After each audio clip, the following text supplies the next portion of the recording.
नमस्कार, special report देख रहे हैं आप। आपके साथ मैं हूं नलिनी पांडे। खबरों की शुरुआत करेंगे। मेरठ में एक प्राइवेट अस्पताल में काम करने वाली स्टाफ नर्स ने अपने ही दो साथियों पर रेप, ब्लैकमेलिंग, अश्लील वीडियो बनाने और जान से मारने की धमकी देने के गंभीर आरोप लगाए।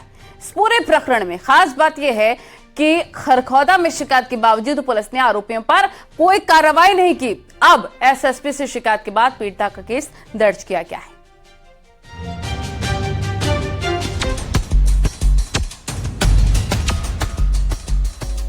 दो दरिंदे, एक शिकार। मेरठ में इंसानियत शर्मसार। एक महिला की दर्दनाक आपबीती। मेरठ के एसएसपी दफ्तर परिसर में फफक फफक कर रोती ये महिला एक प्राइवेट मेडिकल कॉलेज में नर्स का काम करती है। इनके साथ जो कुछ भी हुआ वो बेहद खौफनाक है, लेकिन उससे भी ज्यादा डराने वाली बात यह है कि इस महिला को प्रताड़ित करने के पीछे जो लोग हैं वो अभी भी खुलेआम घूम रहे हैं। महिला के साथ उसके ही अस्पताल में काम करने वाले दो साथियों ने रेप किया, मार डालने की धमकियां दी और बात यहीं खत्म नहीं हुई, बल्कि यहां से शुरू हुई इस महिला की खौफनाक प्रताड़ना की शुरुआत। मेरे साथ दो लड़कों ने मिलकर बलात्कार किया है, जिसमें एक का नाम टिंकू और दूसरे का नाम उसके साथी हरिंदर है।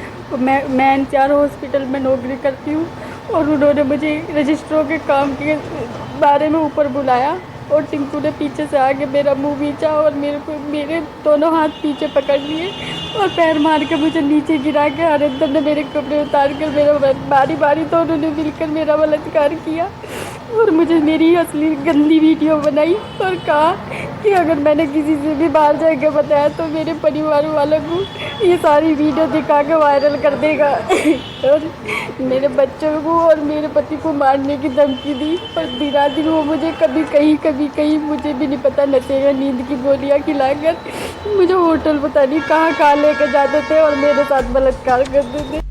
खरखौदा इलाके के एक मेडिकल कॉलेज में काम करने वाली इस नर्स के साथ उसकी ही स्टाफ के दो लोगों ने बंधक बनाकर रेप किया। इसके बाद वीडियो बनाकर ब्लैकमेलिंग शुरू कर दी। महिला को धमकियां दी जाती। ये दरिंदे उसे मजबूर कर अपनी मनचाही जगह पर बुलाते और फिर रेप करते। ये सिलसिला लगातार जारी था। महिला ने जान बचाने की खातिर अस्पताल की नौकरी छोड़ने का मन बनाया, लेकिन जैसे ही इन दोनों आरोपियों को इसका पता चला, उन्होंने फिर धमकी दी कि अगर अस्पताल छोड़ा तो वो उसका वीडियो वायरल कर देंगे। और मेरे को जब मैंने हॉस्पिटल छोड़ने को कहा तो मुझे धमकी दी जा रही है कि अगर मैंने हॉस्पिटल भी छोड़ा तो भी मेरे बच्चे परिवार सबको मार दिया जाएगा। बहुत उम्मीद के साथ। क्या करते हैं हॉस्पिटल के अंदर? वो दोनों भी वहाँ पे स्टाफ नर्स के पद पर ही कार्य करते हैं। महिला खरखौदा पुलिस स्टेशन गई, लेकिन पुलिस को शिकायत के बावजूद ना तो केस दर्ज किया गया, ना ही आरोपियों पर शिकंजा कसा गया। अब महिला भटकते भटकते इंसाफ की आस में मेरठ एसएसपी के दफ्तर पहुंची और तब जाकर केस दर्ज करने के आदेश दिए गए। हालांकि पुलिस इस मामले में पैसे के लेन देन का भी एंगल बता रही है। खरखौदा थाना क्षेत्र के रहने वाली एक महिला ने, जो एनसीआर मेडिकल कॉलेज में नर्स है, उसने आरोप लगाया है कि उसके साथ दो लोगों ने गलत कार्य किया है और इसमें छानबीन की जा रही है। कुछ इनके बीच पैसे के लेन देन का और एक दूसरे के घर आने जाने का भी मामला जानकारी में आया है। पूरी छानबीन की जा रही है। जो भी तथ्य निकल के आएंगे उसके आधार पर विधिक कार्रवाई की। महिला की शिकायत पर केस दर्ज तो कर लिया गया है, लेकिन सवाल ये है कि आखिर एक महिला रेप और जान से मारने की धमकी जैसे गंभीर आरोप लगाती है और इतना वक्त बीतने के बावजूद केस दर्ज कर आरोपियों से पूछताछ तक नहीं की जाती है। ऐसे में इन अपराधियों का हौसला कैसे कम होगा और कैसे एक पीड़िता इंसाफ की आस कर पाएगी। मेरठ से Nikhil Agarwal, news 18।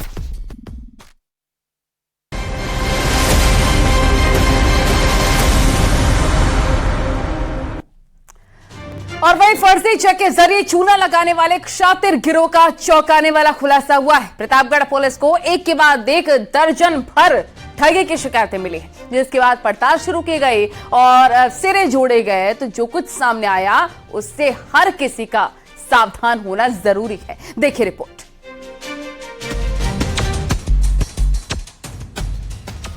Bank cheque भरते हैं तो सावधान। आपके ट्रांजैक्शन पर इस गैंग की नजर।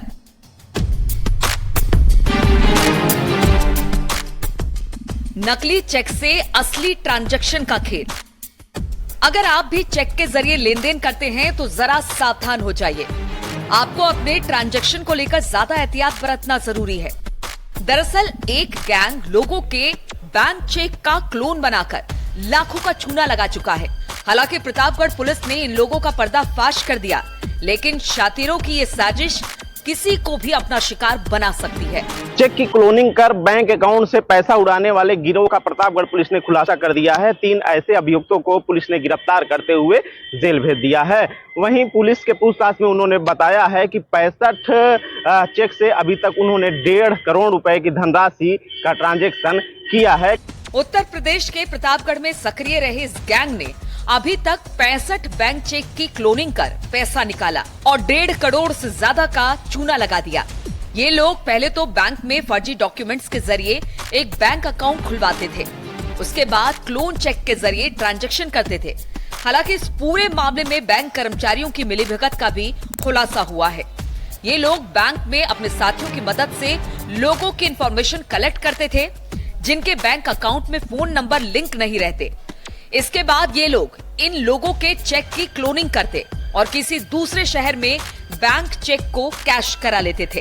ये चेक को क्लोन करके कुछ अपराधियों के द्वारा बैंकिंग सिस्टम में लूप होल्स का फायदा उठा के प्लस कर्मचारियों की संलिप्तता और लापरवाही के दृष्टिगत कई मामले संज्ञान में आए, जिसमें कि चेक क्लोन करके ये खातों से पैसे दूसरे खाते में ट्रांसफर कर लेते थे। इसमें ये फर्जी आधार कार्ड, पैन कार्ड और फर्म रजिस्टर करा के अकाउंट जनरेट करवाते थे। उन अकाउंट में फर्जी क्लोन चेक के माध्यम से ये पैसे ट्रांसफर कर लेते थे। प्रतापगढ़ पुलिस ने गैंग के 3 लोगों को दिल्ली से गिरफ्तार किया है।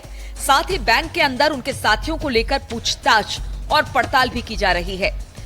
दरअसल इस गैंग के शिकार लोगों को अपने साथ हुई ठगी का काफी वक्त तक तो पता ही नहीं चला, लेकिन जैसे जैसे एक के बाद एक कई मामले सामने आए तो पुलिस ने फौरन पड़ताल शुरू कर दी और एक चौंकाने वाली साजिश का खुलासा हुआ। हालांकि एडीजे जोन ने इस मामले का पर्दाफाश करने वाली टीम को सम्मानित करने का ऐलान किया है।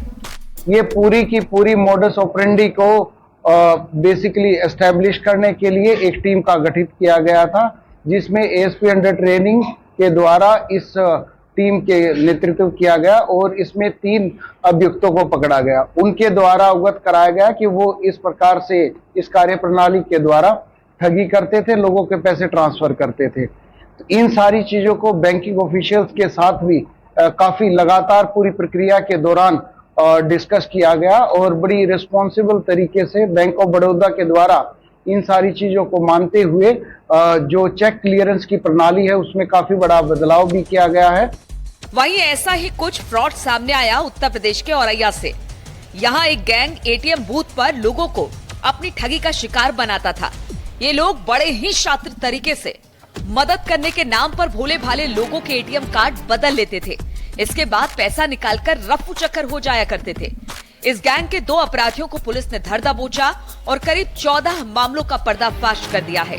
पिछले कुछ समय से सीनियर सिटीजन आदि लोगों को बहला फुसलाकर उनका एटीएम के बाहर एटीएम स्वैप करके चोरी की घटनाएं कारित करने वाले की कुछ शिकायतें मिल रही थी। ये एक थाना फफूंद में एक 75/23 इसी क्रम में एक मुकदमा लिखा था और इसके अतिरिक्त दिन में भी कुछ घटनाएं चोरी की कारित होनी प्रकाश में आई थी, जिसके क्रम में इलेक्ट्रॉनिक सर्विलांस के माध्यम से और बैंक से संबंधित बैंक से जो एटीएम वगैरह के फुटेज मिले और जहां पे आगे जाके इनसे शॉपिंग की गई तो कुछ अभियुक्त चिन्हित किए गए थे, जिनकी तलाश हेतु मुखबिर मामूल किए गए थे।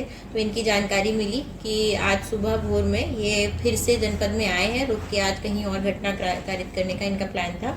तो सुबह 4:45 पर थाना फफूंद की और एसओजी टीम ने इनको ख्याली 10 तिराहे से 2 अभियुक्तों को पकड़ा है। उत्तर प्रदेश पुलिस आर्थिक अपराधों से जुड़े मामलों को लेकर सख्ती से एक्शन कर रही है। इसी कड़ी में अलग अलग जिलों में इन बड़े गैंग्स पर कार्रवाई की गई है। हालांकि अपराधियों के शातिर तरीके तभी काम आते हैं जब उपभोक्ता अपने अकाउंट्स डिटेल्स और लेन देन को लेकर लापरवाही बरतते हैं। तो ऐसे में साफ है कि अगर आप लापरवाही करेंगे तो इन शातिरों के शिकंजे में फंस सकते हैं। प्रतापगढ़ से रोहित सिंह और औरैया से दिनेश शाक्य की रिपोर्ट।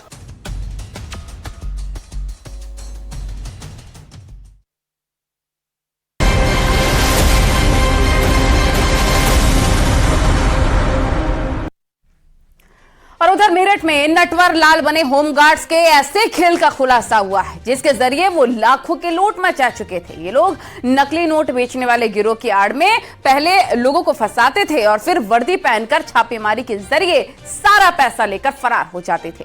अब दोनों नटवर लाल सलाखों के पीछे हैं, बाकियों की तलाश की जा रही है। रिपोर्ट देखें।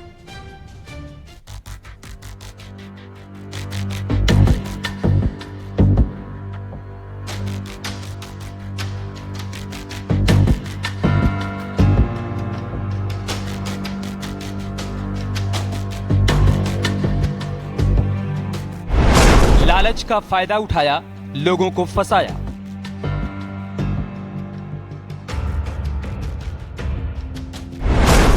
नकली नोटों का जाल, मेरठ के नटवर लाल। मेरठ में होमगार्ड गैंग का बड़ा खेल।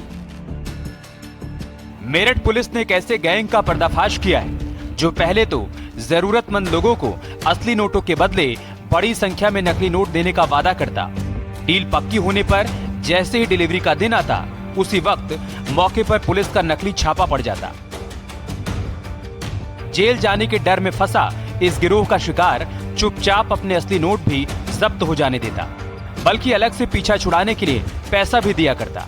असली चौंकाने वाला खुलासा तो तब हुआ जब पता चला कि इस गैंग को ट्रैफिक ड्यूटी में तैनात 2 पुलिस होमगार्ड ही चला रहे थे। पुलिस ने दोनों आरोपियों को गिरफ्तार कर लिया है। थाना लालपुर्ती में कल व्यक्ति गिरफ्तार किए गए हैं, जिसमें 2 व्यक्ति हैं जो कि होमगार्ड के बताए जा रहे हैं। उसको तस्दीक भी किया जा रहा है, विजेंद्र और संजय। और ऐसा बताया जा रहा है कि मोडस ऑपरेंडी 2 व्यक्तियों का नाम और इसमें सामने आया है, मोहसिन का और एक व्यक्ति और है जो कि अभी फिलहाल गिरफ्तार नहीं हो पाए हैं। इनकी मोडस ऑपरेंडी ये हुआ करती थी कि ये नोटों के लिए किसी भी पक्ष को से बात करते थे कि हमें नोट जो है 100 के नोट के बदले में 500 का नोट या 500 के बदले में 100 के नोट की गड्डियां बदलने की बात करते थे। उसके बाद जब वो गड्डियां बदलने के लिए ऊपर नीचे सही नोट लगाकर और अंदर जो है कागज के नोट लगाकर और उसको ट्रांजेक्शन करते थे, उसी समय मौके पर ये वर्दी धारक पहुंच जाते थे और वहाँ पे जो है उस चीज को कि तुम लोग इलीगल काम कर रहे हो ऐसे करके उसे व्यक्ति को अपने चपेट मतलब अपने शिकंजे में लेने की कोशिश करते थे। होमगार्ड्स के इस गिरोह ने अब तक करीब 12 लोगों को अपनी ठगी का शिकार बनाया। ये लोग लालच देने के लिए सबसे पहले अपने शिकार को असली नोट को ही नकली बताकर दिया करते थे। जब इनका टारगेट उन नोटों को बाजार में चलाता तो वो असली नोट होने की वजह से आसानी से बाजार में काम कर जाते। भरोसा होने के बाद ये लाख रुपए के असली नोटों के बदले 5 लाख रुपए के नकली नोटों की डील तय करते। जैसे इनका शिकार पैसा लेने आता तो ये होमगार्ड वर्दी में आकर छापेमारी का नाटक करते थे और असली नोट लेकर फरार हो जाते थे। इसमें जो मोहसिन नाम का व्यक्ति है, इसके विरुद्ध थाना भावनपुर में पूर्व में भी 2 अभियोग पंजीकृत होने बताए गए हैं और बाकी ये 2 व्यक्ति जो होमगार्ड वाले इनकी तस्दीक की जा रही है और बाकी इनके विभाग को सूचना दी जाएगी और अग्रिम विधिक कार्रवाई की जाएगी। इस गिरोह ने सिर्फ मेरठ ही नहीं बल्कि कई जिलों में लोगों को फंसाकर लूट को अंजाम दिया। पुलिस ने 2 मुख्य आरोपियों को दबोच लिया है और बाकियों की तलाश अभी की जा रही है। ऐसे में साफ है कि अगर आपको कोई ऐसा लालच दे तो जरा दूर रहिए, क्योंकि ऐसे शातिर आपको बस फंसाने का एक मौका ही तलाश रहे हैं। Nikhil Agarwal, news 18 Meerut.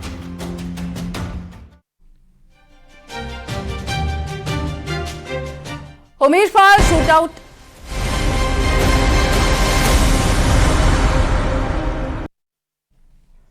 Umesh Pal shootout case में फरार अशरफ का साला सद्दाम पुलिस के रडार पर आ गया है। सद्दाम के दुबई भागने की खबरों के बाद लगने लग गया था कि अब वो पुलिस के शिकंजे पे फंसना उसके मुश्किल है, लेकिन अब खबर है कि सद्दाम दिल्ली लौट आया है, साथ ही उसकी फरार बहन जैनब भी उसके साथ है। तो क्या अब सद्दाम की दौड़ खत्म और यूपी एसटीएफ का शिकंजा कसना शुरू हो चुका है?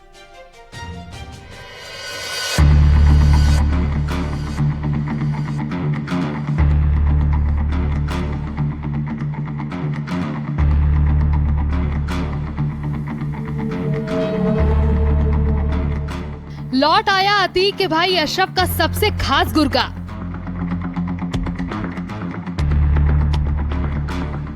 माफिया भाई बहन साथ दिल्ली में गुपचुप मुलाकात। पीछे पीछे पुलिस, आगे आगे सद्दाम और जैनब।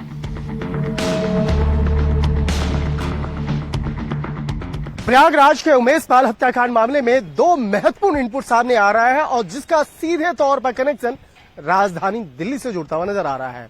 अगर पहले अपडेट की अगर बात करें, पहला जो इनपुट्स की अगर बात करें, तो जिस तरह से उत्तर प्रदेश में अतीक अहमद और उसके भाई अशरफ की हत्याकांड के बाद ऐसा एक अनुमान लगाया जा रहा था कि मामला खत्म हो जाएगा, मामला बंद हो जाएगा, लेकिन ये गलत है। उत्तर प्रदेश पुलिस की जो खासतौर पर एसटीएफ की टीम है, लगातार उमेश पाल हत्याकांड मामले से जुड़ा हुआ आगे का जो इन्वेस्टिगेशन है उसको अंजाम दिया जा रहा है। उमेश पाल मर्डर केस में पुलिस की जांच लगातार जारी है। कई शूटर्स पुलिस एनकाउंटर में ढेर हो चुके हैं तो कुछ गिरफ्तार।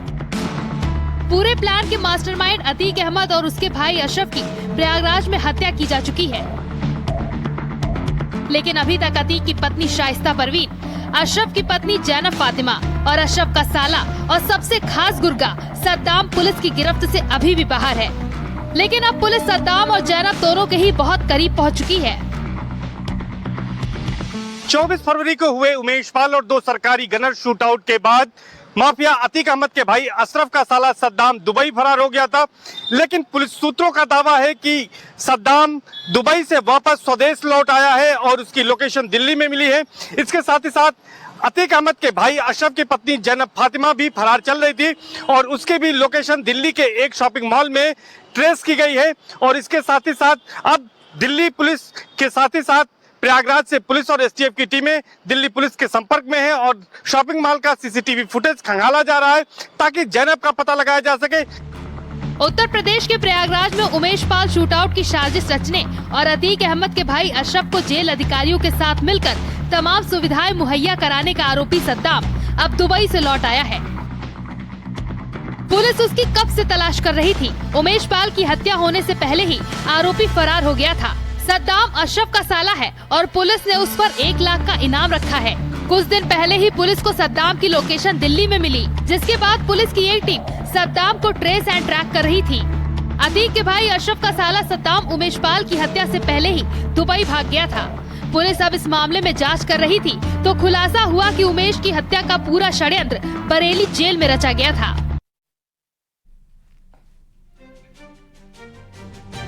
और यहाँ वक्त हो गया एक छोटे से ब्रेक का। ये है न्यूज़ 18 नेटवर्क, आप देख रहे हैं।